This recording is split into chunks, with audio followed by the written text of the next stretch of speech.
Hey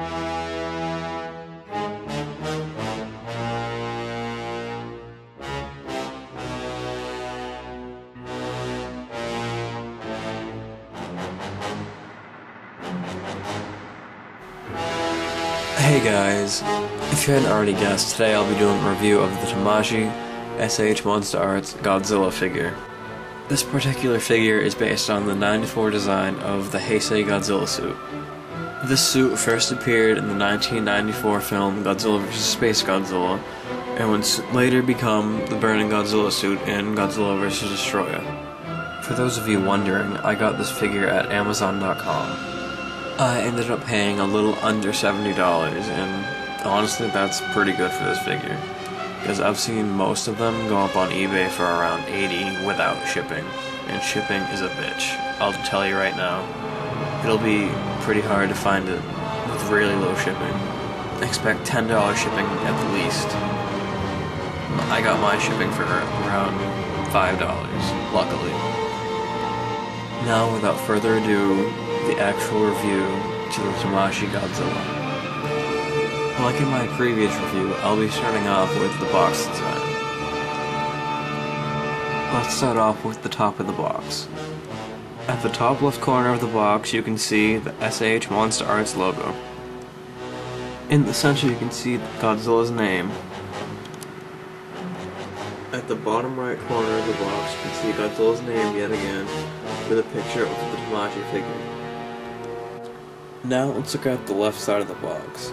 At the top right you can see the SH MonsterArts logo yet again, and Godzilla's name in silver, down the bottom. Now for the right side of the box. At the top we can see the SH MonsterArts logo, and as a background we see Godzilla's scales, and a nice picture of Godzilla, posing in the foreground, with Godzilla's name in English and in Japanese at the bottom. The back of the box includes some promotional shots of the Tamashii Godzilla figure.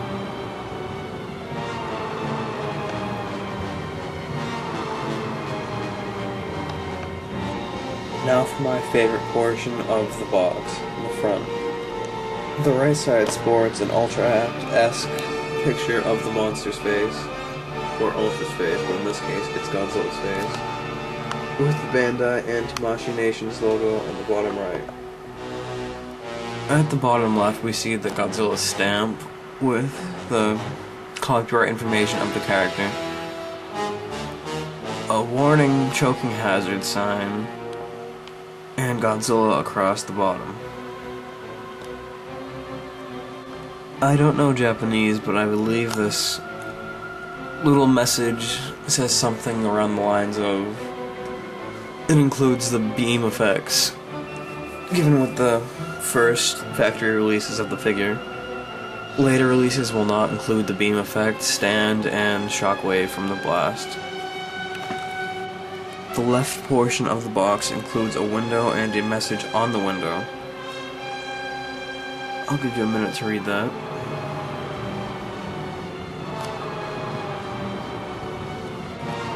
Next up, I'll be reviewing the accessories that go along with the figure. I believe this part is the shockwave from the atomic ray. It connects with the stand here. And the bigger end of the stand goes in here. This is the atomic ray Godzilla shoots from his mouth. It looks very nice and is attached right here.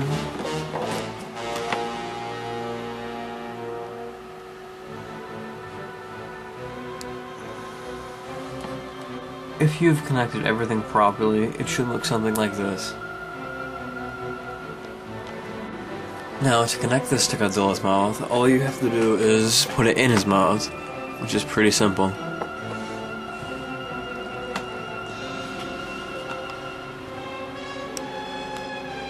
Now on to the figure review itself, something probably all of you have been waiting for.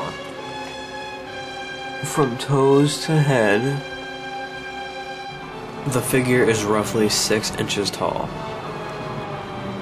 The tail is around 10 inches long.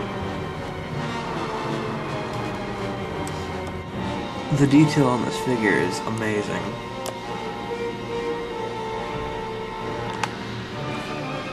The eyes are beautifully painted in. The teeth look really good as well. Now the main reason most of you guys are going to buy this is for the amazing articulation on this figure. There are over 29 points of articulation on this figure alone. Most of the points can be found along the tail. To my knowledge, this is the first Godzilla figure which you can open and close the jaw as you please.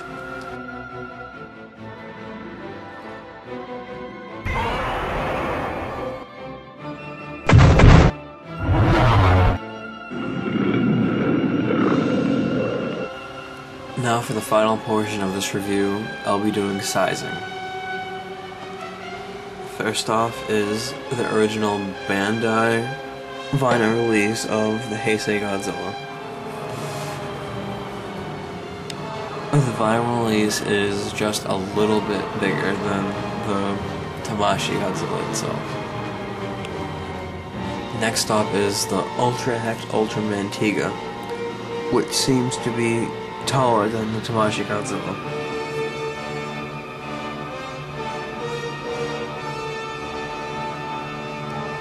Next, how about the Showa Gaigan? Side by side, they look good together. They would work in a little fan video, I guess. Next, for shits and giggles, the Bandai Creations Burning Godzilla. The Tamashii Godzilla dwarfs the Bandai Creations Burning Godzilla. Hopefully, the Tamashii Burning Godzilla will be of equal size to this one. It probably will be. Next up, let's try the Revoltech Baragon. Now these two really look good together. Baragon was about this size in GMK compared to Godzilla. Now let's pull out Gyrus. Godzilla is a little bit taller, but these two would look good together in a film. Finally, let's bring out the Trendmaster's 10-inch Godzilla, which dwarfs the Tamashii Godzilla. Now for my closing thoughts on this figure. The detail is just magnificent, and so is the articulation, although it is pretty immobile. I would recommend this figure to hardcore collectors due to the price, but if you really want it, then go for it. I suggest you buy one, just because if the sales for this figure are good, there's a good chance of them releasing more monsters. And more monsters equals more joy for us. The pricing is a bit high, but the quality of the figure is worth it. I give this figure a 10 out of 10, simply because the detail and articulation are just perfect for it. Well, that's it for this video. If you found it informative, please subscribe, and if you liked it, rate and comment. Poppin' Pics signing off.